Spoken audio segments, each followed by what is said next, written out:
Welcome to Recogs, the show where we learn how the world's best business operators build consumer brands from sourcing to selling.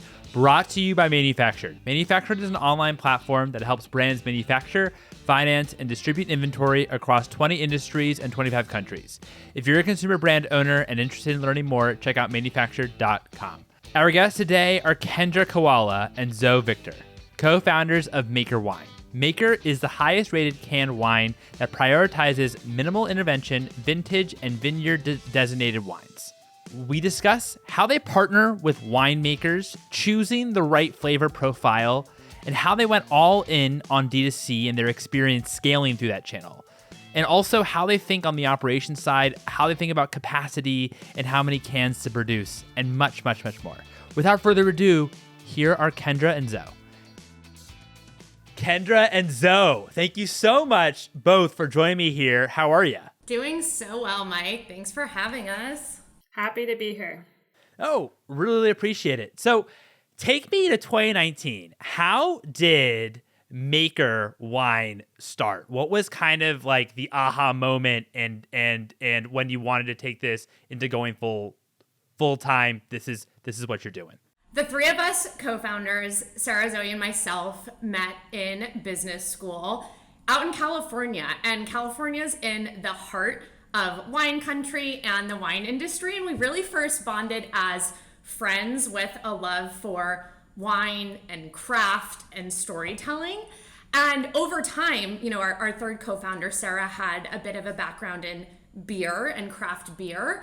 And we really started to have this, inkling, and Sarah had an insight around, hey, I think cans could really have a place in the world of wine. They've taken hold in hard seltzers and spirits and beer, but nobody's really doing canned wine well.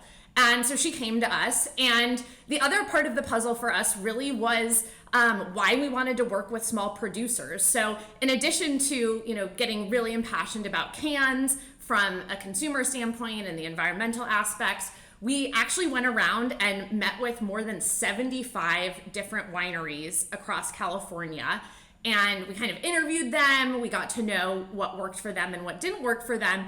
And we heard the same thing over and over again, which is I make phenomenal wines, all these different varietals. I do it by the book, minimal intervention, natural and biodynamic winemaking techniques. But I'm a farmer, or I'm a scientist, or an artist, and I don't know how to do distribution. I don't want to do social media. I don't know how to create a website, right? And so we kind of married those two ideas of creating a format that spoke to a next generation of wine lover like ourselves, with sourcing from and shining a light on these independent wineries that had phenomenal product that wasn't getting to shelves and to people like us. And so that was really what brought us together initially and how Maker was born.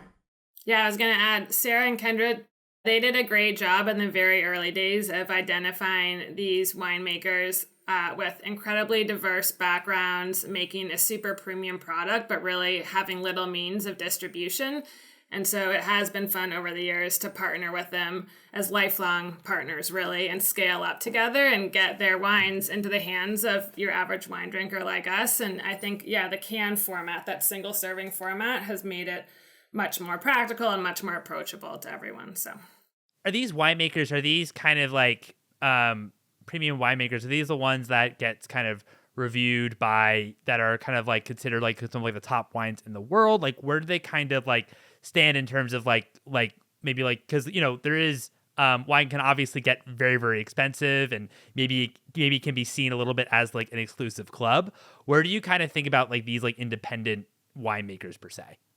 Yeah, we really search far and wide for the best of the independent winemakers, and they can take on a wide variety of what they look and feel like, from their vineyard footprint to wineries to how much they sell or have in distribution.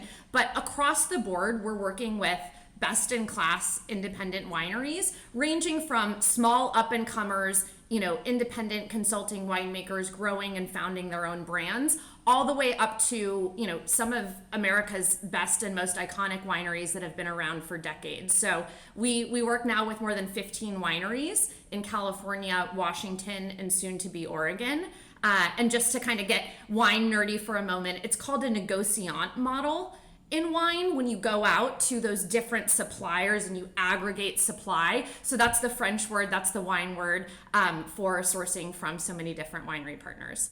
Can you talk me through, so you're going out to these independent wineries, and talk to me a little bit about what, like, kind of when you were thinking about, okay, why don't we actually take your wine, that's great, put it in a can, have it in a different format. Were the wineries like, oh my gosh, you can't put my wine in a can, like, why are you trying a new format? Or were they open to it? Or like, what was those conversations like? Because I just can imagine like a traditional kind of, when I think about wine, I think of it always, in a glass, especially if it's, premium wine per se. But was that kind of hard to convince on that side of things? It's such a great question, Mike.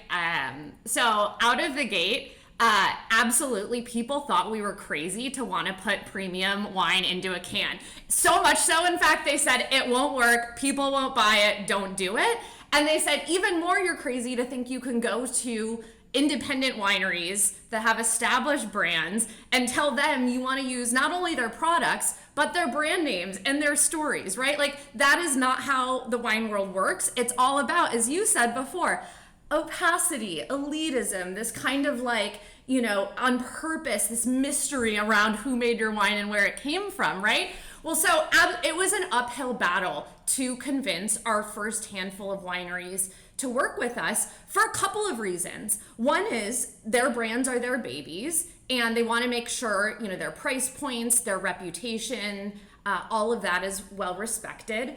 And the second is wine startups in the industry don't have a great track record or reputation necessarily. And Maker, we've gone out of our way to develop really strong relationships across wineries, trade partners, critics, judges, you name it.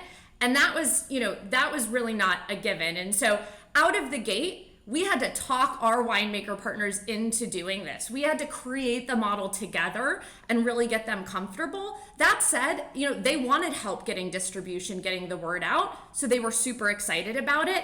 And since then, today Zoe manages our sourcing. We have a list of more than 100 wineries that are interested in canning wines featuring their flagship wines with Maker. So the need on the supply side and serving wineries is really there. But initially, it was a hard sell.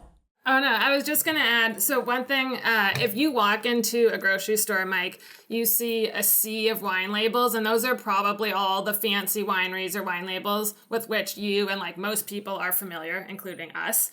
The nuance to the industry, though, is that those wine labels, for the most part, are all owned by the same few distributors in the US. And so you have this like crazy long tail of smaller or at least independently owned wineries that are still award-winning, amazing wineries. And so those are the guys that we're working with, and they're willing to be much more creative, much more flexible, much more nimble, and like figuring out how to get their product out there. And so that's sort of where we come in to help out. And to Kendra's point, like early on, maybe it was a bit of a harder sell, but I think the format is becoming more and more adopted as time goes on. And yeah, it's been an awesome ride for a few years. Talk to me a little bit about how you think about managing the relationships and making sure that it's a true partnership and it's not just conceived from the winery perspective as, oh great, like a sales channel, like this is going to solve our distribution problem, and how to make them actually invested into what you're building and actually be part of the brand. In a nutshell, and then I'm going to let Zoe elaborate, it is so beyond collaborative, Mike. We go out, visit every, winery, winemaking team that we work with. We get to know them, their wines. We have a very kind of extensive vetting process before we ultimately both decide to partner. Once we do that, from the, label design and storytelling to the wine finishing to the actual canning day, we go out with mobile canning lines and we can elbow to elbow alongside the winemakers and their teams. So it's a highly collaborative, hands-on process. And Zoe, manages all of these winemaker partnerships. She's talking to most of them on a daily basis. So Zoe, how do you keep it feeling, so close and those partnerships so strong as we grow? Yeah, it's definitely difficult to do the relationship piece and the operations piece at the same time, but Sarah and Kendra are very helpful in that arena as well. There's a lot of FaceTime, there are a lot of phone conversations, there's a lot of emails, texting, so constantly communicating with them throughout the year. Strong relationship for sure. Another reason that relationship is so strong is that harvest happens once a year. And so these wineries are having to guess what their demand will be on a year-to-year basis. And they really don't have like much visibility into the future. It's a tricky business for them. They're in the farming business.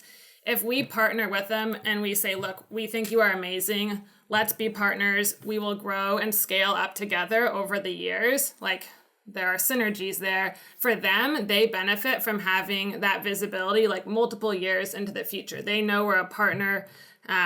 We purchase a bunch of wine from them, and so it helps them with their planning purposes and allows them to grow their business. So how then do you think, because it reminds me a little bit of a conversation I had on the show with the founder of Costarina when it comes to olive oil, because olive oil also is once a year. And so understand from like the farmers and the vineyards perspective of it's really hard to kind of plan. But on your side of it, it must also be tough to plan in terms of how much wine to actually buy from vineyards. What's that process like? And do you have to kind of plan demand for the following year for the entire year based off of like a single season?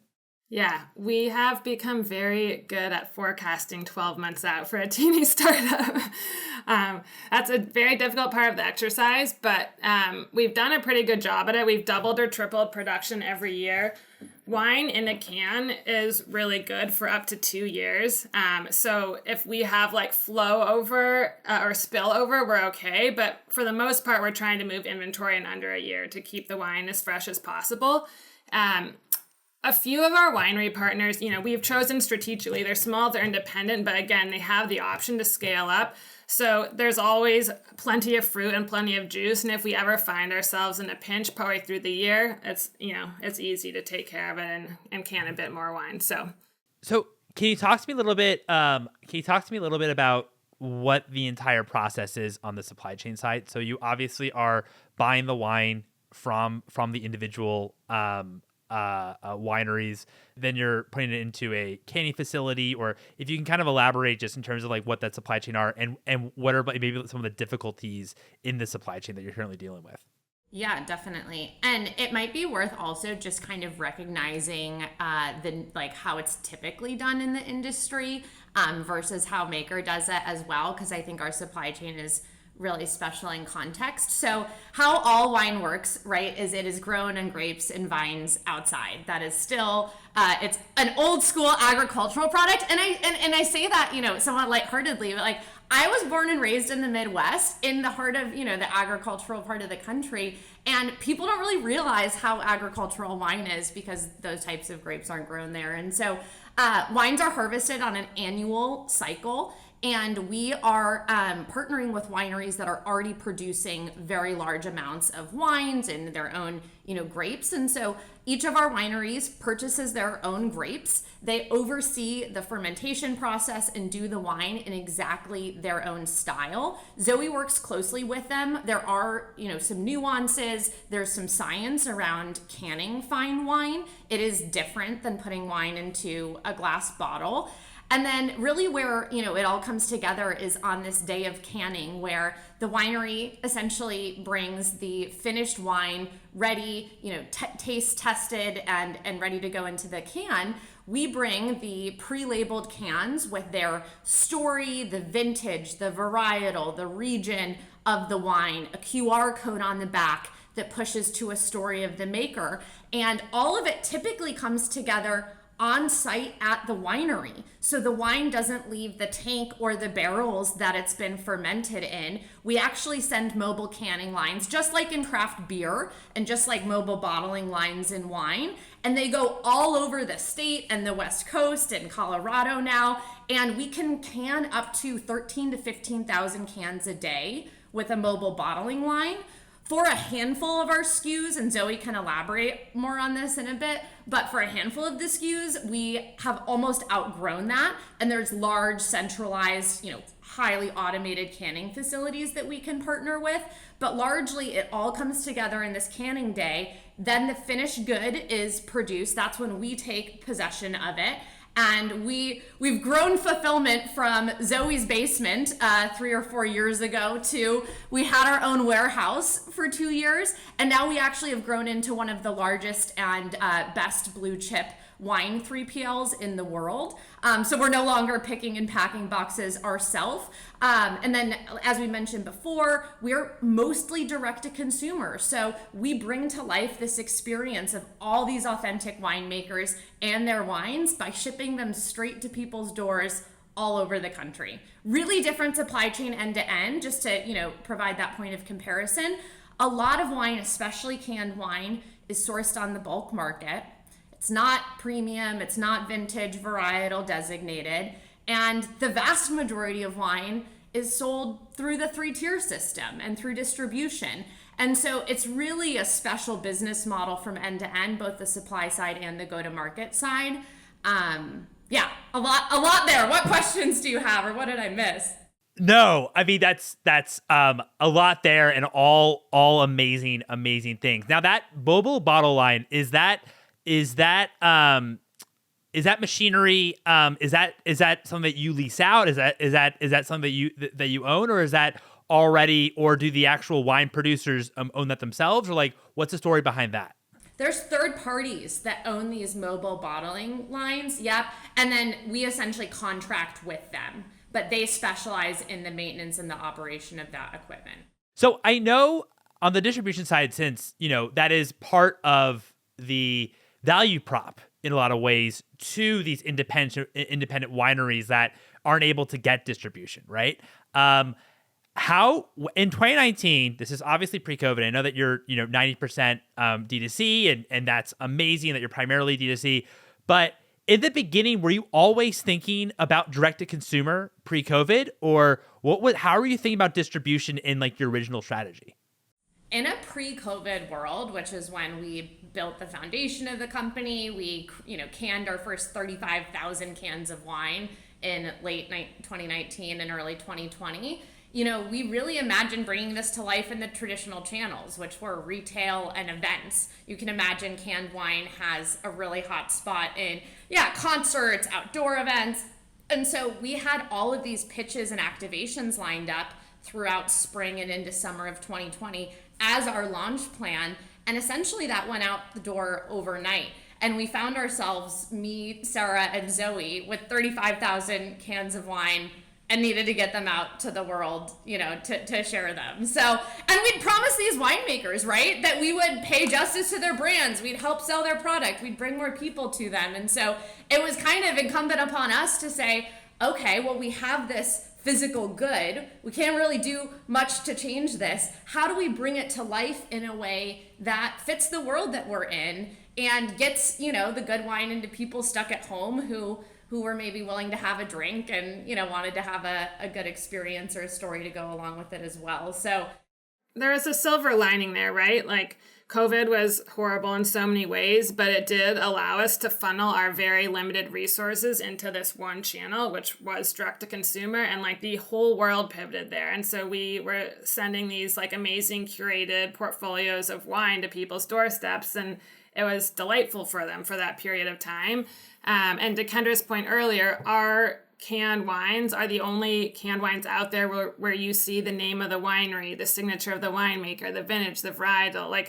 The premiumness is really there. And once COVID was behind us, we started to see all of our customers go and visit those wineries. And so it was really cool to bring business back to those winery partners.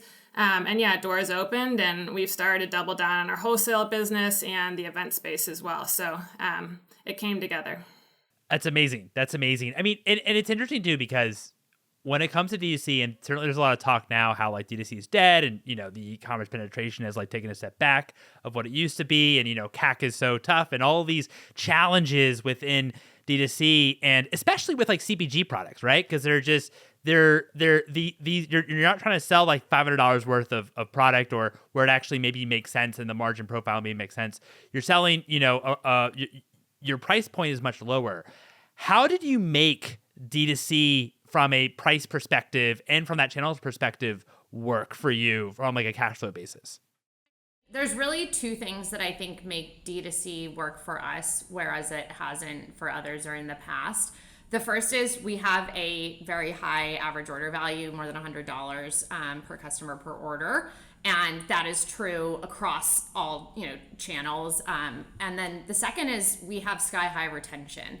So, the only way that you can really make the unit economics for D2C work, right, is if you retain those customers over time and they spend a lot and they spend regularly. And then you can maybe pay a little bit more to acquire them, but you're exactly right. Like that's gotten more expensive over time as well. And so for us, I think it's really those two things. We have the AOV that works for it, and then we have this subscription program. It's called the Can Club, and we actually have now several thousand members in the Can Club, and these are people that are fanatical about Maker. They sign up to get wines once a quarter, but well over a third of them are ordering every quarter in addition to their scheduled shipment. So these are very high LTV customers. And I think that's why, not to say that we've cracked a code that somebody else hasn't, but it's pure unit economics and it's pure math. And I think those are, as we've dug into it over time, those are the two components that really work for us.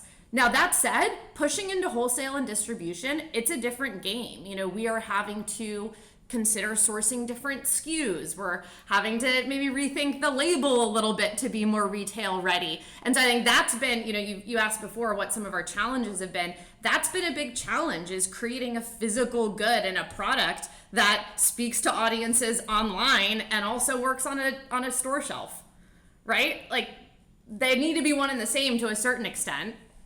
So we've built the business so that gross margins are very healthy and a huge percentage of top line revenue is recurring revenue. So that's another great point. Yeah, because of the club, such a large portion is recurring revenue, and that just comes from retention. When you're thinking about also transitioning to retail, you made a great point about packaging and about how packaging might be different in retail versus online, that maybe your online packaging doesn't work for retail. Can you talk to me a little bit about why your packaging, maybe your online packaging didn't quite work, or you don't think maybe is quite right for retail, and some of like the ins and outs that from your viewpoint in terms of what makes compelling retail packaging in your space? Yeah, absolutely. I mean, the reality of CPG packaging is you're constantly dealing with limited real estate. And so you have to make prioritization decisions. And, some of the decisions that we made, for example, in the V1 of our packaging, we tried to cram too much onto the real estate, right? And the font size gets too small. And then you end up hearing about it from your customers. And you're talking about the actual can, Kendra, right? Exactly, the font size on the packaging. Yeah. And you hear about it largely from your family and friends who say, hey, I can't read this, it needs to be bigger. All the way through to, kind of seemingly obvious things in retrospect, but the color of the can, each of our wines has a different design that corresponds to the story of the maker, but it's also meant to fit within the broader maker family. And so, for example, we had one of our, flagship wines that we've sold the most of, this phenomenal Zinfandel from an amazing woman winemaker in Paso Robles. It was a Zinfandel, a red wine, in a blue can. And when we pushed that wine into retail and onto store shelves, people didn't know what to do with it. Customers saw this blue can and they said, is this water? Is this, nobody thought it was wine, and especially not red wine. And so those are some of the learnings that I think, getting retail ready, it has to be a different visual. It has to be more obvious versus online. You can blow it up in an ad. You can push to a landing page that tells more of the story. So we have found a way, I think, to thread the needle, but we're also always learning. Our retail buyers, our distributors now, they have feedback, they have thoughts. So as all consumer brands do, we're learning, we're iterating as we grow. No, totally. I mean, we've seen that from a number of brands that have been very successful D2C and online, and then having to transition to retail. They have to do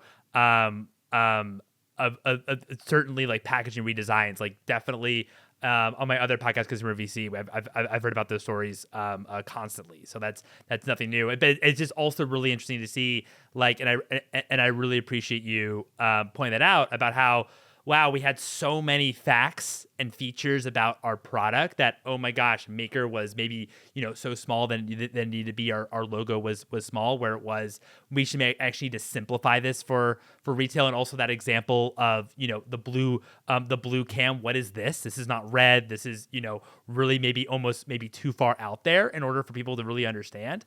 How also do you think about, because I mean, you also brought up before, both of you brought up before about canned wine, it never really was premium, right? It was kind of just like mass produced and, hey, this is a new format and we're just gonna put this in as a new format, but like it's really more about the format, not really the quality, if that's fair to say.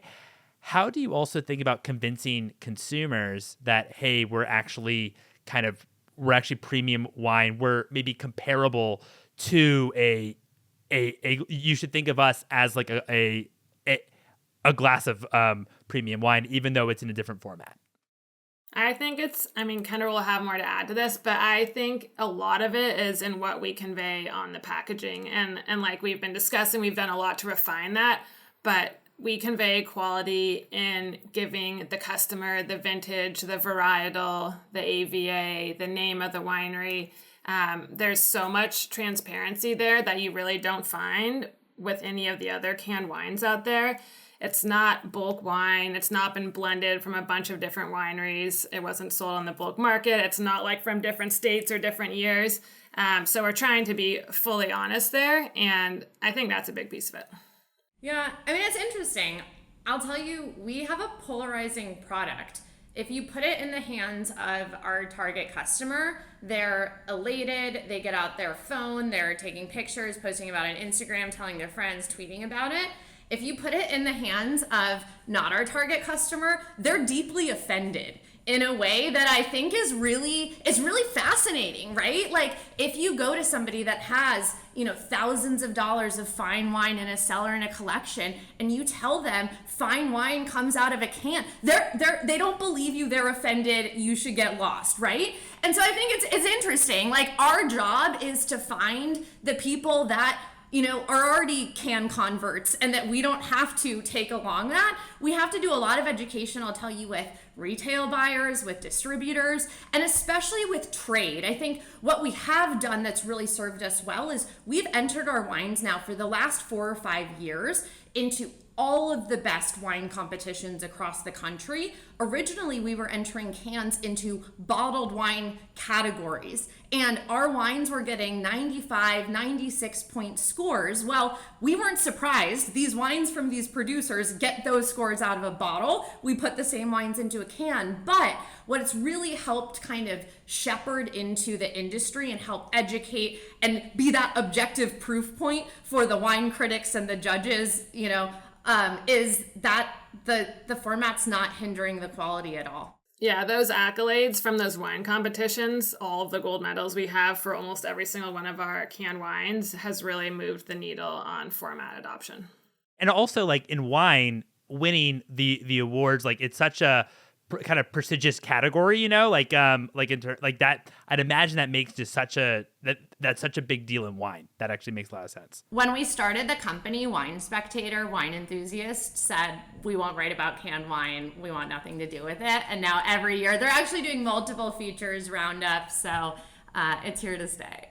It's here to stay. And also that's really interesting because it's such a short period of time too, right? I mean, that was 2019 all the way up to now. So it's crazy how in the world of wine, it's changed quite dramatically in just a few short years. And I think we're seeing a changing of the guard on the consumer side too. We're seeing, across, in beer and hard seltzers, we're seeing, millennials, Gen Z starting to vote with their dollars. So we're excited to see more RTDs out there. So do you prefer drinking your wine in can or by the glass?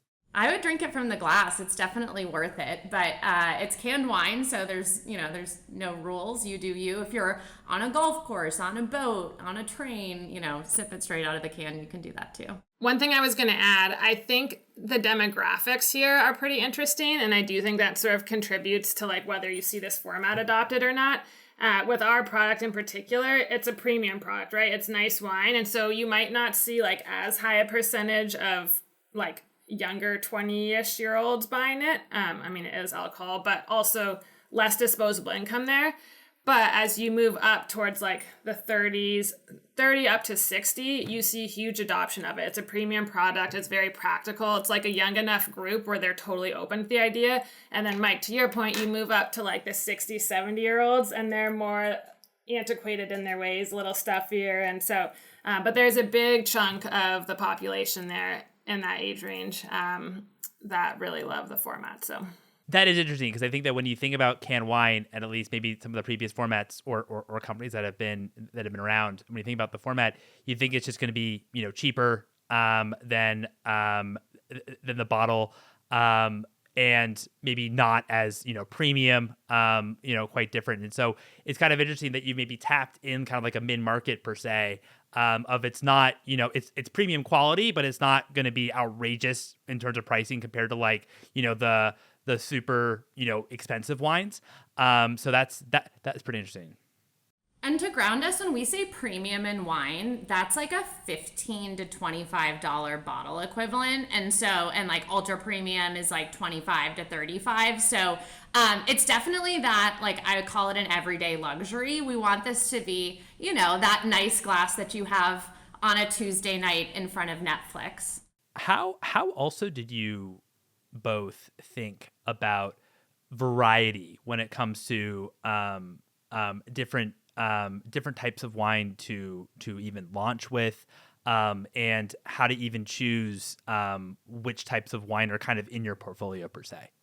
Yeah, so we actually have a broader portfolio of canned wines than anyone else in the world. We have red, white, sparkling rosé, still rosé, and then we even do orange wines, carbonic reds.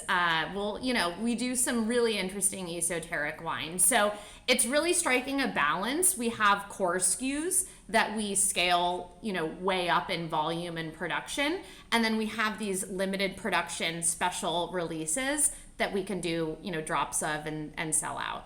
And then I'd imagine like the limited drops, you're kind of testing to see if these wines will kind of catch or be interesting, and then you can release them, if so, as on a permanent basis.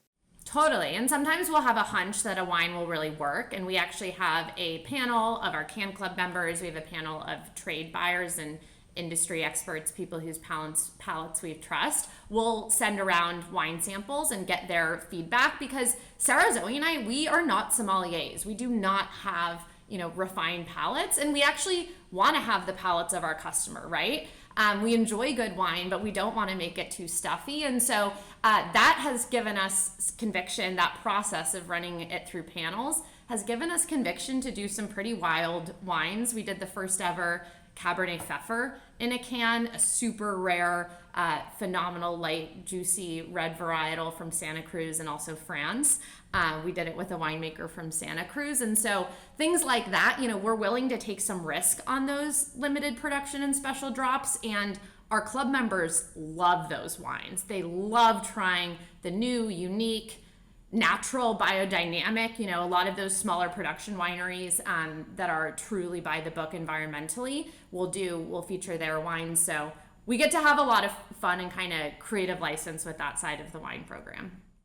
Starting small with our winery partners is awesome as well, because it gives them a chance to take it slow first time around, right? So we'll do like a few 100 gallons. It's surprise and delight for our club customers, and it's a way to start building that relationship with the winery partner, and then we'll scale up from there if the wine's really popular. What has been the hardest type of wine to source, to actually get right? And how long did it take you to be like, oh, this is the one? Whether it was, going through testing and sampling with other, wine connoisseurs, what was the hardest one to source? I'm curious what Zoe would say. I would say our Chardonnay, because people have such strong opinions about what a Chardonnay should be. It should be big and buttery. It should be, smooth and steel. And we searched long and hard. We said no to more than 40 different Chardonnays before we said yes to the first Maker Chardonnay. that wine went on to win best of show at the International Canned Wine Competition. So it was definitely a fan favorite as well. But that one was a hard wine to find. Yeah, that immediately came to mind as well. It's like, do you want the oaky buttery Chardonnay, or do you want the stainless steel French Chardonnay, or do we want to split the middle? So yeah, it took a while.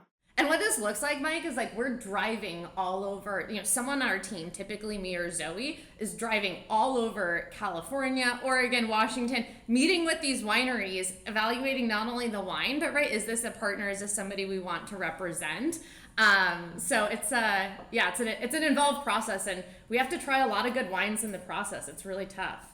For the inventory side of things and also with different SKUs, how do you also think about financing on the inventory side? Are you typically using cash, or are you thinking more about debt vehicles, or how do you think about that kind of structure on the finance side? The financial markets have been changing a lot over the last few years is one thing I'd offer. You know that super well. And there's kind of a gap for early stage brands in early financing on the debt side. So we did initially a term loan to finance some of our initial inventory production, and then we've just grown into a more I would say appropriate inventory based structure. But it's been hard. It's to grow as fast as we have with the working capital cycle that we do, where really we're producing inventory roughly once a year. So our inventory days, you can imagine, are super long. It's a reality. And so, yeah, I think, as we look forward now, we're fortunate we're qualifying for bigger inventory-based financing. And so that kind of pain point has been relieved. But in the early days, we, financed it either through super expensive debt or equity raised capital or our own money. Yeah, that makes total sense. I mean, especially it makes even a lot, as you say, because you're holding it for a year, like that debt's going to be so expensive. So it almost makes sense to do like cash, whether it's, your own money or equity money to do it, just because that overall cycle can be, is really long. And you can't just replenish, every 3 months or so. Totally. We can't go to a co-packer or, spin up another run. Yeah, totally. When you get offers, I know that now you're heading to retail and you're going through new retail channels, but how do you evaluate new sales channels from your perspective, and what's involved to invest in that sales channel in order for it to be a success? Yeah, I think for us, having gone to business school, we talk a lot about product market fit. And I think beyond the actual physical good, there's also this thing that actually one of our advisors and mentors coined, a guy named Rob Tinker, this concept of go-to-market fit. And I'm really a big proponent of you test and learn on a really small scale. So to give you an example, we launched D2C only in California in 2020. So we proved out that we knew who our customer was, how to find them. We proved out how not to find them too, right? We tried a lot of things that didn't work on a small scale, and then you figure out what does work. And then we went out and we got all the licenses and, check the boxes to launch nationwide and take the playbook for what did work and then really blow it out. Today, we're doing the same thing in distribution and wholesale. As that market's now fully back, they're seeing a lot of traction in canned wine. You'll find us on the West Coast only. We take it takes a lot of kind of diligence to say no to launching in new markets and opening up as big as you can. But for us, it's all about what are those key accounts? How are we merchandising? How do we drive velocities? Let's lock in that playbook with our initial distributor partners, and then we'll apply it to new markets and kind of blow it out thoughtfully from there. Our opinion, I would say, is that it's an attractive trap to try to scale consumer brands too fast. And so you really have to look at each channel individually, create a small test, and then scale it from there. Yeah, I think omnichannel is super important, but also do a few things really well, right? So like nail direct to consumer in the US, nail wholesale on the West Coast. If like Canada asks you to distribute to Canada, like maybe don't get distracted by the big shiny red apple. If you're looking at a nationwide airline, like think about it very carefully. but also be nimble, right? So like when COVID hit and we doubled down on direct consumer, we then thought about like corporate gifting, corporate virtual happy hours, and we blew it out of the water there. So there's a lot of trial and error too, and just making adjustments as we go along based on the economy and demand and things like that. No, that's a great, I love that. Like obviously, go kind of like an inch wide, a foot deep, and making sure on testing it on a maybe small scale with like maybe a certain number of stores, or maybe just D2C California. Okay, can we get these velocities to like where they need to be before we kind of expand and kind of test this use case if it actually works in this particular market or work in this particular type of store, right? So that makes a ton of sense in terms of how you all think about growing. And I'd imagine too, like also since you're from an inventory perspective, you can only produce inventory kind of once a year, one season of wine, that you really have to be a lot more thoughtful about, especially in the planning purposes, but on expansion to make sure you're not sold out in retail. And they want more of your product, and then you don't have product, and so that's not a great look. So I'd imagine too, it's also kind of planning from like that perspective too, which you also have to take into account. Yeah, trying to strike that balance, like take advantage of those opportunities, but don't overdo it. Have you had any issues of dead stock or inventory that you've been unable to sell? Yeah, I mean, I think for what Zoe said earlier, because the shelf life of canned wine is pretty flexible, we can really adjust to different channels, or if we have, for example, leftover of a wholesale SKU, we can promote it in D2C. So there's some channel flexibility there. And yeah, it has not been for us, I would say it's been more of an issue of selling out of key wines that people want versus trying to, manage wines that we have a little bit extra of. Since these, they're, independent premium, wine producers, do you ever get nervous or worried about capacity for your, hero products or your products that are selling really well, to make sure that that you're going to be able to have enough supply to fulfill it in the years to come? Yeah, I mean, we source those wines differently and we pick those partners differently. And then over time, as we've grown, some of those wines, our core wholesale SKUs, are almost, half of those wineries' production those years. And so those contracts in particular and how we produce and make those large wines definitely is something that we're considering. And it's also mission critical, right? That quality in those wines is perfect. And so I would say we're a little bit more involved from the day-to-day or week-to-week, standpoint on where the wine stands.